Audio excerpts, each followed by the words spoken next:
इतना समझ में आया होगा। अब आप क्या करिए, लिखेंगे Q upon 4 pi epsilon not के 4 आर एल लिखा, यहाँ से 2 2 जा 4 हो गया, r पावर 4, यहाँ एक r से एक r कैंसिल हो जाता है। विद्यार्थियों हो क्या जाएगा, Q upon 4 pi epsilon not के, और यहाँ देखिए बचा क्या 4l अपान r थे, और एक दो लाइन और बचा है इस डेरिवेशन को, बाकी इसमें अब कुछ ज्यादा बचा नहीं।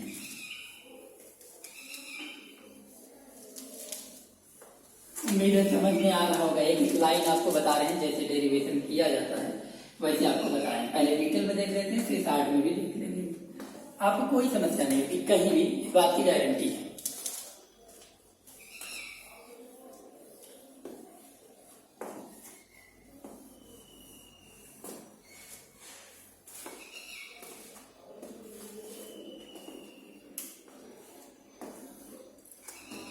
आप ऐसे लिख लीजिए, जैसे 1 जैसे e इक्वल निकाल रहे हैं लिख लीजिए, फिर क्यों ना लिख लीजिए 1 अपान 4 पाई एप्सिलॉन नॉट के, इस 4 को लिख लीजिए 2 into 2, ठीक।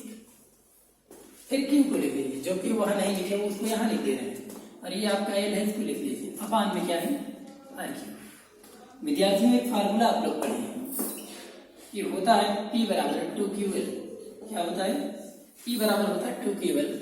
आप लोग यहाँ से क्या करिए, E बराबर 1 अपान 4 पाई एप्सिलॉन नॉट के, और क्या लिख दीजिए 2 डॉट, और यहाँ से इतने पूरे की जगह पर क्या लिख सकते हैं हम लोग, क्या लिख सकते हैं P, 2P अपान में क्या आ जाएगा विद्यार्थियों आर क्यू। ये हो गया प्रूफ, क्या हो गया प्रूफ हो गया। तो विद्यार्थियों हम लोग क्या प्रूफ कर रहे थे, हम लोग प्रूफ कर रहे थे वैद्युत द्विध्रुव के कारण उत्पन्न वैद्युत क्षेत्र की तीव्रता। देख लीजिए कितना आसान होता है, आपको अगर ये कठिन लगता है तो फिर बड़ी मुश्किल होगी। विद्यार्थियों ज्यादा टफ नहीं है, ठीक है। एक बार और इसको हम और डिटेल करना चाहेंगे, देख लीजिए थोड़ा सा समझ लीजिए कि और क्या इसमें समस्याएं हैं क्या नहीं है। अगर इसमें चाहें तो आप चाहें तो इसको लिख दें निर्वात अथवा वायु के लिए,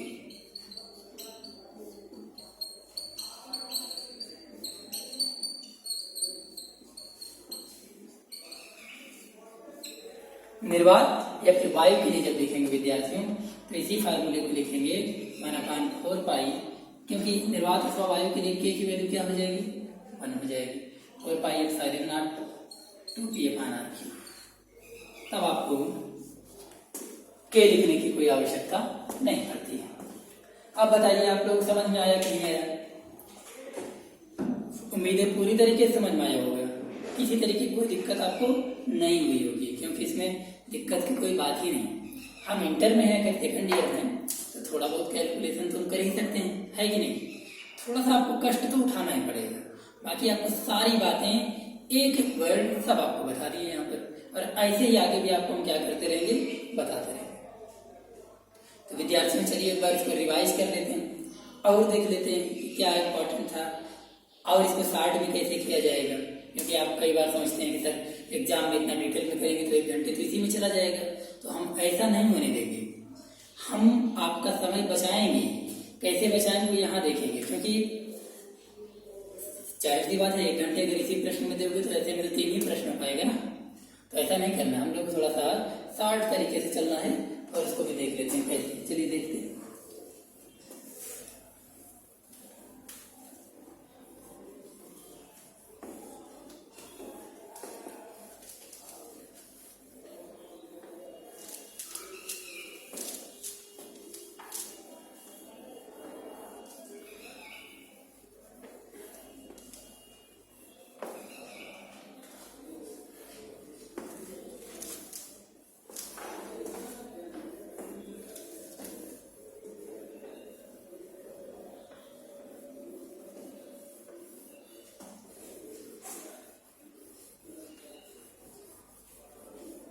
चलिए देख लेते हैं बार दोबारा।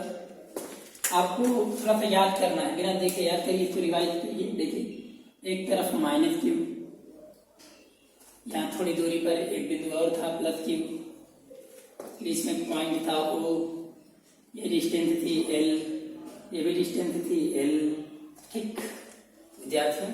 अब आगे देखिए यहाँ से थोड़ी दूरी पर आपको यहाँ पर एक पॉइंट P है ना, और इसी पॉइंट P पर आपको क्या करना है, वैद्युत क्षेत्र की तीव्रता ज्ञात करनी है। इधर एक पॉइंट है आपका E1 है, क्या है, और इधर एक पॉइंट क्या है विद्यार्थियों, E2 है। ऐसे कुछ था, याद आ रहा है कि नहीं याद आ रहा है आप लोगों को? नहीं याद आ रहा है, इसका मतलब यहाँ पर देखिए ये पॉइंट है आपका E1 और ये पॉइंट क्या है, E2। ठीक, अब आपको क्या करना है, सारा सब कुछ पता हो गया है। ये पॉइंट मान लीजिए A है, ये आपका B है, ये O हो ही गया है।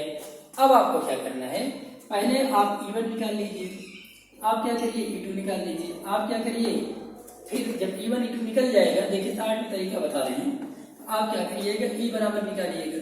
E बराबर निकालेंगे तो फार्मूला होगा E1 माइनस E2। सर ऐसा क्यों? क्योंकि हम लोग जानते हैं E बराबर क्या, E1 जो है वो क्या है, बड़ा है E2 से, इसलिए यहाँ पे क्या करें, और फिर ऐसे ही रिजल्ट निकलता है इसका। ठीक है, अब E1 जब निकालेंगे तो E1 के लिए फार्मूला होता है 1/4 पाई एप्सिलॉन नॉट के Q अपान R माइनस L का होल स्क्वायर। ठीक, अब ऐसे यहाँ पर निकाल लीजिए 1/4 पाई एप्सिलॉन नॉट के Q अपान R प्लस L का होल स्क्वायर। ठीक है विद्यार्थियों, अब आप क्या करोगे, E बराबर E1 की वैल्यू रख दो। ठीक है,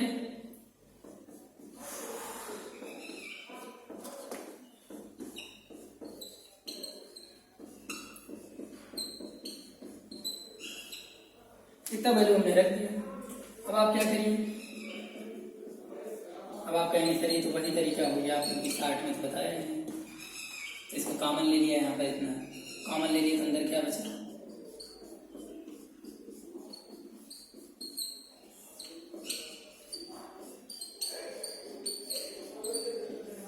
ठीक, इतना हुआ। इसके बाद देख लीजिए और क्या कर सकते हैं इसको।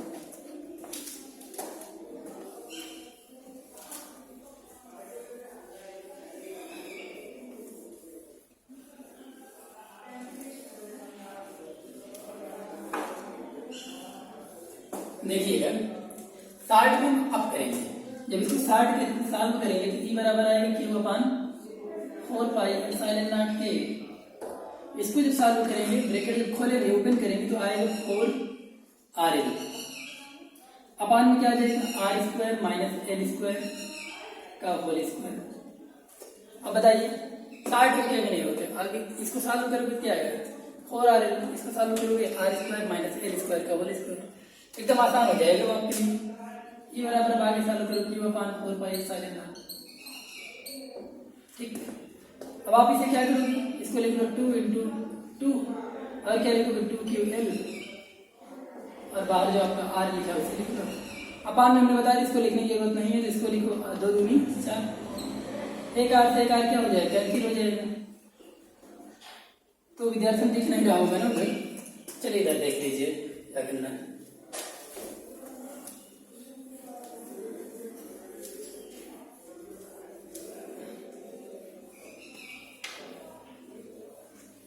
जब आगे सॉल्व करेंगे इसे तो क्या हो जाएगी,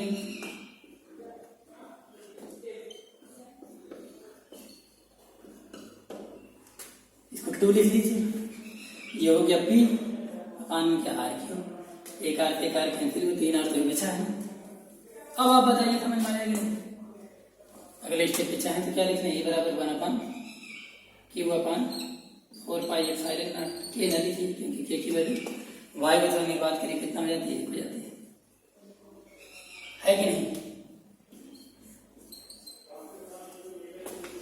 अब बताइए इतनी बात आपको समझ में आई, इतना एकदम आसान लग रहा है कि नहीं लग रहा है आप लोग, ये बताइए बस। यहाँ पर क्यों नहीं रहेगा ना, क्योंकि क्यों कहाँ चला गया, इसके साथ यहाँ आ गया, तो यहाँ नहीं लिखेंगे, यहाँ वाले लिखेंगे, सॉरी ये 1 है आपका 1/4 पाई एप्सिलॉन नॉट। ठीक, तो ये सॉल्व हो जाता है। अब बताइए यहां तक में आपको किसी तरीके की कोई समस्या है, नहीं है ना। तो कहने का मतलब क्या है विद्यार्थियों, आपको सिर्फ अपने ध्यान को ऐसे लगाना है जैसे आपको मछली की आंख में निशाना लगाना है। आप सिर्फ यहाँ खड़े हुई अपने, जैसे हम खड़े होकर आपको पढ़ा रहे हैं, पूरे मन के साथ, पूरे लगन के साथ, पूरी मेहनत के साथ आपके साथ हम लगातार जुड़े रहना चाहते हैं। हम चाहते हैं कि रात दिन किताबों में डूबे रहें, रात दिन हम पढ़ें, रात दिन कुछ नया सीखें, अपने विद्यार्थियों के साथ, अपने मित्रों के साथ, अपने समाज के साथ कहीं ना कहीं से हम कुछ ना कुछ सीखते रहें। इसलिए विद्यार्थियों हमने टीचिंग लाइन पसंद किया, क्योंकि इसमें बिना किसी रिस्क के विद्यार्थियों के साथ जुड़े रहें, ज्ञान देते रहें, ज्ञान लेते रहें, किसी तरीके की कोई दिक्कत नहीं, और हमारा और विद्यार्थियों के बीच में एक अच्छा गहरा रिश्ता बना रहे। ठीक है, हमारे आपके संबंध मधुर रहे विद्यार्थियों। ठीक है, और आपसे ही हमारा सब कुछ है।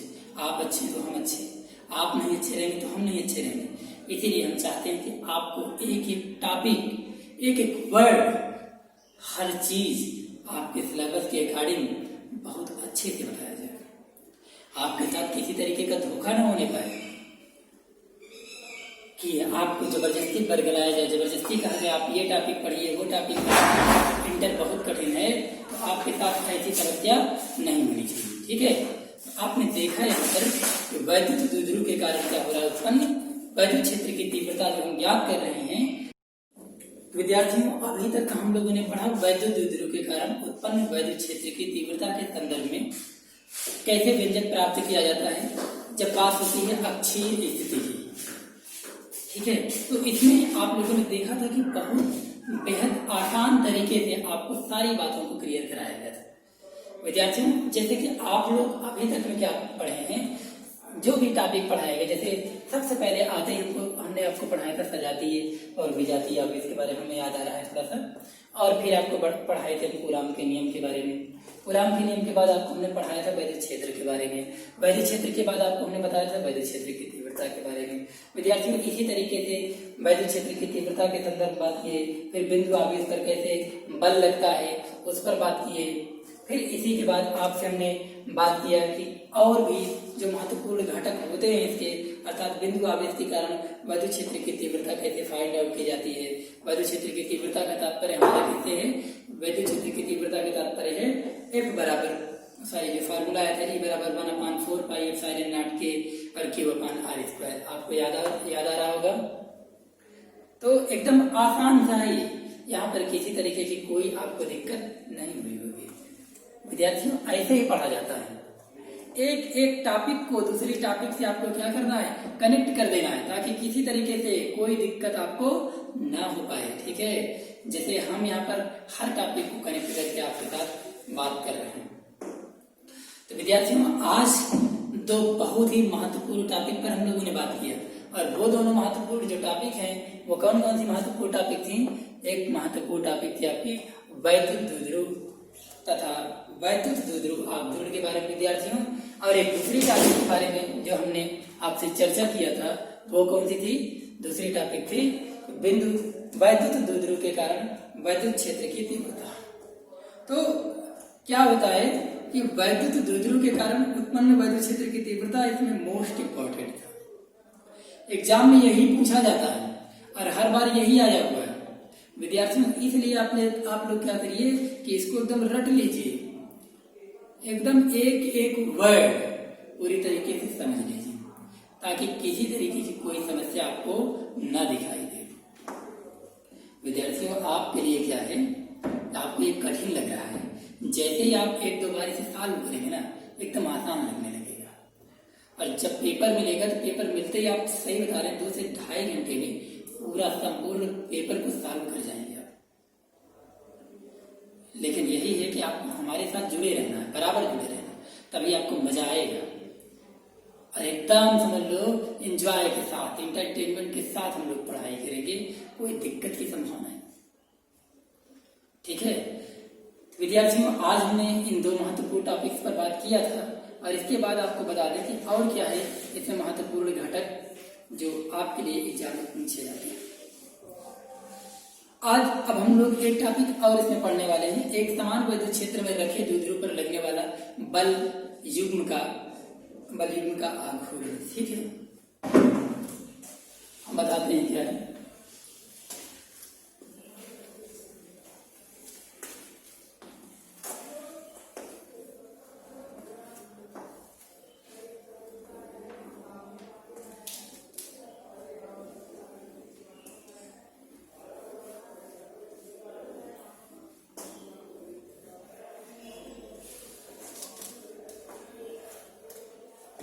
टॉपिक कौन सी रहेगी?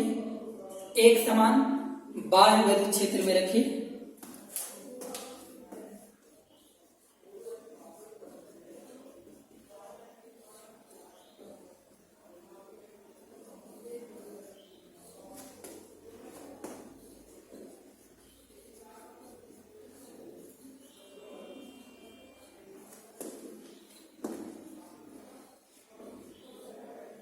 क्या है? एक समान बाह्य विद्युत क्षेत्र में रखे वैद्युत द्विध्रुव,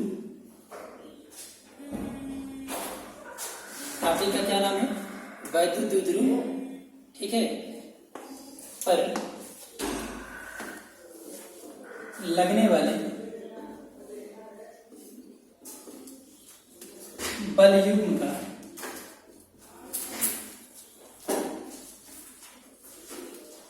ठीक है, क्या है? बल युग्म का आघूर्ण, इसकी चर्चा करेंगे आज।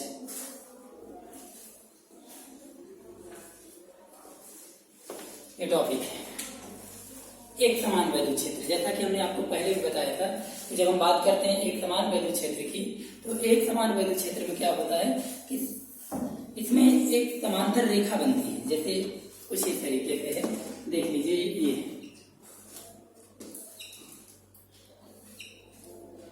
ऐसे एक समान वैद्युत क्षेत्र है। और बताइए सर, ये क्या है? एक समान वैद्युत क्षेत्र है, ठीक है। और एक समान वैद्युत क्षेत्र में इसी में हमको सारी बातों को प्रूफ करना रहेगा, ठीक है, सारी चीजों को इसी में समझना है। अब क्या करते हैं हम,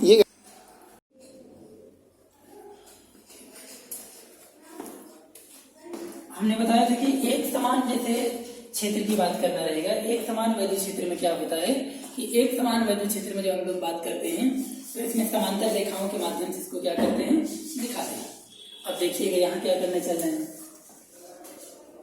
जैसे मान लीजिए ये आपकी क्या एक द्विध्रुव है, क्या है? द्विध्रुव। इसमें पूरी बात को प्रूफ किया जाएगा, सारी बात को हम लोग मान के सब प्रूफ कर लेंगे, ठीक है। आवेश मानेंगे, एक तरफ है मान लीजिए माइनस क्यू है, एक तरफ आपका प्लस क्यू है, एक के बीच की लंबवत दूरी जो है इसको देख लेते हैं। यहाँ पर जो है आपको पता है ये द्विध्रुव है, क्या है? द्विध्रुव है। द्विध्रुव के बीच की जो दूरी होगी वो कितना होगी? 2l होगी, ठीक। और ये लंबवत दूरी जो हो जाती है इसको बोला जाता है 2l sin थीटा, ठीक। क्योंकि आप लोग 11th में दो घटक के बारे में पढ़े हुए हैं, वो घटक कौन कौन से होते हैं? cos थीटा और sin थीटा। जैसे जब क्षैतिज की बात करते हैं तो वहां पर बात करते हैं cos थीटा की, और जब लंबवत घटक की बात करते हैं तो वहां पर बात करते हैं sin थीटा की, ठीक है। तो यहाँ पर लंबवत घटक जैसे 2l sin थीटा इसके साथ लगा, ठीक है। और यहाँ पर आपको पता है ये आपका द्विध्रुव है, बस इतना याद रहे आपको, बस ये द्विध्रुव है। तो एक सिरे पर माइनस क्यू चार्ज, एक सिरे पर प्लस क्यू चार्ज। आपको पता है द्विध्रुव पर क्या होगा? जो इसके बीच की जो डिस्टेंस होगी वो कितना होगी? डिस्टेंस होगी आपकी 2l। इतनी सी बात आपको क्लियर हो गई। मान लेते हैं इनके बीच में जो कोण बनेगा वो क्या है? थीटा है। ये आपको समझ में आ रहा है, इनके बीच का कोण कितना है? थीटा है। और वैद्युत क्षेत्र को हम दिखा दे रहे हैं कि ये ई वेक्टर है, ठीक। क्या है? ये आपका ई वेक्टर है। देखिएगा बहुत आसानी से पूरे लेक्चर को आप समझ पाओगे, कैसे प्रूफ करना है, कैसे फॉर्मूला आएगा, इसमें किसी तरीके की आपको कोई दिक्कत नहीं होगी विद्यार्थियों, ठीक है। तो आप लोगों ने अभी तक क्या देखा? अभी तक सिर्फ इतना देखा कि एक समान वैद्युत क्षेत्र है। एक समान वैद्युत क्षेत्र में हमने क्या रख दिया? एक द्विध्रुव रख दिया, द्विध्रुव आघूर्ण रख दिया। और इस द्विध्रुव में क्या किया? द्विध्रुव में देखिए कि एक सिरे पर माइनस क्यू चार्ज है, दूसरे सिरे पे क्या है? प्लस क्यू चार्ज है। विद्यार्थियों इतना समझ में आ रहा है। और आप देखिए कि इनके यहाँ पर क्या है कि जो लंबाई है 2l है, द्विध्रुव की जो लंबाई है वो 2l है। और यहाँ पर जो लंबवत दूरी है वो कितना है? विद्यार्थियों लंबवत दूरी को दिखाते हैं हम लोग, देखिए जो 2l है और इसकी जो लंबवत दूरी हो जाएगी वो 2l sin थीटा हो जाएगी। इतना ही नहीं, अगर यहाँ पर क्षैतिज दूरी की बात करते तो यही 2l cos थीटा हो जाती है। लेकिन लंबवत में साइन आता है, क्षैतिज में cos आता है। आप लोग जब घटक के बारे में क्लास 11 में पढ़ाया गया था प्रक्षेप गति वाले चैप्टर में, तो आप लोगों ने इसे देखा था, बहुत अच्छे से आपको समझ में आया था वहां। फिलहाल आपको नहीं समझ में आता इतना रट लीजिए कि लंबवत दूरी क्या हो जाएगी? 2l हो जाएगी, ठीक है। और साथ में क्या है, यहाँ पर जो है द्विध्रुव आघूर्ण की जो लंबाई है आप लोग देख रहे हैं कितना है? 2l है। और जो चार्ज है वो कितना है? माइनस की और प्लस की। और बीच में जो कोण बन रहा है वो कितना है? थीटा है। इतनी बात क्लियर हो गई कि नहीं हो गई? दरअसल होता क्या है यहाँ पर कि जैसे वैद्युत द्विध्रुव को एक समान वैद्युत क्षेत्र में जब हम रख देते हैं तो इस पर एक बलयुग्म कार्य करना शुरू कर देता है। हमने क्या कहा, जैसे एक समान वैद्युत क्षेत्र में अगर किसी द्विध्रुव को रख दिया जाए, ठीक है, तो इस द्विध्रुव पर एक बलयुग्म कार्य करना शुरू कर देगा। और बलयुग्म जो कार्य करता है ये करता क्या है, ये इसको जो है अपने क्षेत्र की दिशा में संरेखित करने का प्रयास करता है। भाई आप किसी बल के अंतर्गत जब गति करोगे तो बल क्या करता है कि जिधर बल गति करता है, जिधर बल लगता है चाहता है बल्कि इस वस्तु को हम उधर ही लेके चले जाए, ठीक है ना। जैसे आप देखिए हवा जब चलती है प्रेशर के साथ, तो जैसे मान लीजिए इधर से इधर चलती है तो प्रत्येक कण को इधर ही ले जाना चाहती है कि नहीं, हर एक कण को इधर ही ले जाना चाहती है। एकदम वही परिस्थिति यहाँ पर लागू हो रही है। यहाँ पर क्या है, देखिए ऐसे बल मान लीजिए इधर गतिमान, ये क्या करेगी, जो वस्तु ऐसे रखी है, जो द्विध्रुव ऐसे रखा हुआ है, ये द्विध्रुव को क्या करना चाहेगा, द्विध्रुव को ऐसे रख देना चाहेगा, ऐसे घुमा देना चाहेगा, ऐसे घुमा देना चाहेगा कि ये भी इसके समांतर संरेखित होकर चले, ठीक है। यही होता है बल की विशेषता, ठीक है, क्योंकि इस पर बलयुग्म कार्य करेगा। और यही जो बल इस पर कार्य कर रहा है इसे बोलते हैं प्रत्यानयन बलयुग्म। क्या बोला जाता है, प्रत्यानयन बलयुग्म।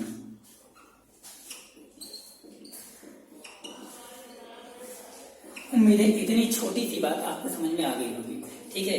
अब हम आपको बताना क्या चाहते हैं, हम बताना चाह रहे हैं कि माना कि एक द्विध्रुव आघूर्ण है, ठीक है, और उस द्विध्रुव को कहाँ रखा गया है, उस द्विध्रुव को एक समान वैद्युत क्षेत्र में रखा गया है, जो कि कितना कोण बना रहा है, थीटा कोण, और थीटा कोण बनाते हुए रखा गया है। और चित्र में अगर आप लोग देखें तो हम आपको बता रहे हैं कि यहाँ पर जो बल लग रहा है ये बल क्या करना चाहता है, इस द्विध्रुव को बल की दिशा में ही संरेखित अर्थात इसके समांतर ही चाह रहा है कि हो जाए, ठीक है, अर्थात इस पर बल कार्य कर रहा है। और इसमें जो वैद्युत द्विध्रुव है, वैद्युत द्विध्रुव की जो आवेश है एक सिरे पर माइनस की हुई और दूसरे सिरे पर प्लस की हुई, ठीक, और बीच की दूरी कितना है, 12 है। इतना आप लोगों को समझ में आ रहा है। ये जो आवेश हैं ये इनका परिमाण आपस में बराबर है, मैग्नीट्यूड आर सेम्स, ठीक है, इनके परिमाण आपस में बराबर है, परंतु इनकी प्रकृति अलग है, एक धनावेश है और दूसरा क्या है, ऋणावेश है, ठीक है। अब आगे इसमें समझ लीजिए, इसमें होता क्या है कि ये हमको पता करना है कि इस प्रत्यानयन बलयुग्म का आघूर्ण क्या है।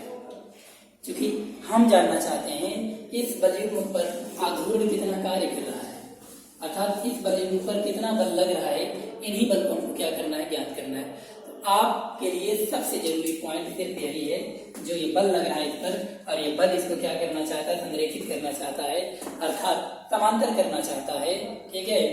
और इसी प्रत्यानयन बल युग्म के आघूर्ण को समझना है। और आपको बता दें कि प्रत्यानयन बल का जो आघूर्ण होता है इसको टो से या टा से दिखाते हैं। किताबों में कई जगह टो लिखा हुआ है, आप कुमार मित्तर उठा के देखोगे टो मिलेगा, आप त्यागी उठा के देखोगे टा मिलेगा, आप एनसीईआरटी उठा के देखोगे टाउ मिलेगा, टाउ मिलेगा, आपको सीधा टाउ लिखा हुआ है, ठीक है। तो अलग अलग तरीके की जो पुस्तकें हैं अलग अलग लिखा है, लेकिन सिग्निफिकेंस कुछ इस तरीके का होता है, हम आपको बता देते हैं कुछ ऐसे, आप लोग ऐसे बनाइए टाउ, ठीक। अब आप क्या करिए, इसमें बीच की दूरी कितनी है, इसकी बीच का बल कितना है, देखिए एक तो इधर बल ऐसे लग रहा है, देखिए एक बल ऐसे इधर लग रहा है, एक बल ऐसे लग रहा है, ये दोनों बल आपस में क्या है, बराबर, परंतु दिशाएं क्या है इनकी, विपरीत। तो आपको जब पता करना रहेगा कि क्या है इस बलयुग्म का आघूर्ण, तो आप क्या करिएगा, एक बल लिख लीजिए। एक बल का मतलब क्या है विद्यार्थियों, ये जो एक सिरे पर बल लग रहा है, किसी एक सिरे पर बल को लिख लीजिए, ठीक है, चाहे इधर वाला बल लिख लीजिए चाहे इधर वाला बल लिख लीजिए। और क्या लिख लीजिए, दोनों बलों की जो क्रिया रेखाओं के बीच की जो लंब दूरी, क्या लिख लीजिए, दोनों बलों की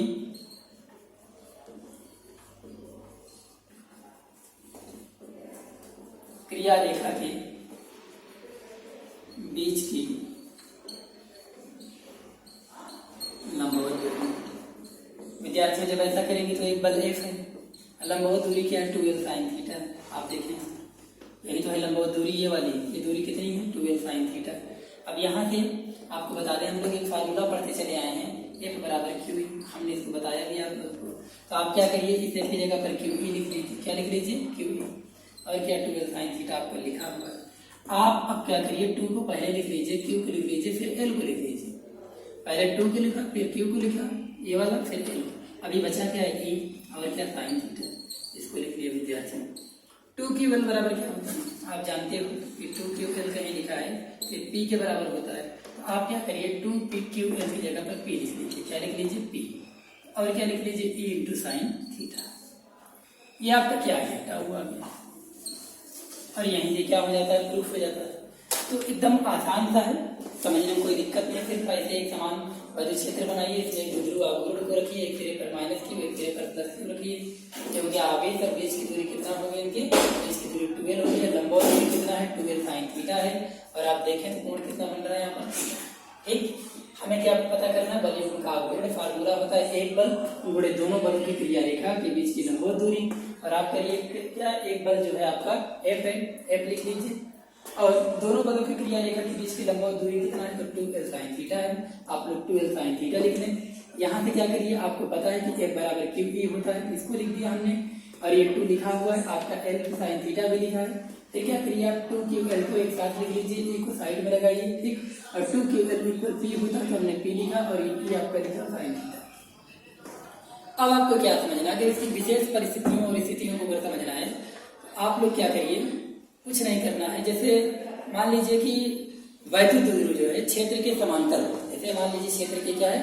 समांतर है, तो थीटा बराबर कितना हो जाएगा? वहाँ 0 हो जाएगा। और थीटा बराबर 0 का मतलब कि साइन 0 हो जाएगा, और साइन 0 का मान 0, तो पूरा का पूरा क्या हो जाएगा? टो इक्वल 0 हो जाएगा, टाउ इक्वल 0 आ जाएगा। तो पहली स्थिति ये, अगर लंबवत है ये, तब क्या करेंगे? अगर यही चीज एकदम लंबवत हो जाए, लंबवत हो जाएगी, थीटा बराबर 90 हो जाएगा। और जब थीटा बराबर जब 90 रख दोगे, यहाँ पर हो जाएगा P इंटू E साइन 90। और साइन 90 की वैल्यू कितना होती है? 1। तो बचे कितना? PE बचे। क्या बचेगा? फिर PE बचेगा। इस तरीके से आपको क्या करना है, समझ लेना। ठीक, तो इसमें कुछ बचा नहीं, जितने इंपॉर्टेंट फैक्टर्स को बता दिए। आगे की क्लासेस में आप लोगों को हम बताएंगे न्यूमेरिकल सॉल्व करना, और न्यूमेरिकल के साथ साथ और भी जो जरूरी पार्ट रहेंगे, जो बिंदु रहेंगे, जो नोट्स रहेंगे, वो भी आपको हम प्रोवाइड करेंगे और समझाने की कोशिश करेंगे। तो विद्यार्थियों, अब हम लोग कल मिलेंगे, ठीक है, अगली क्लास में।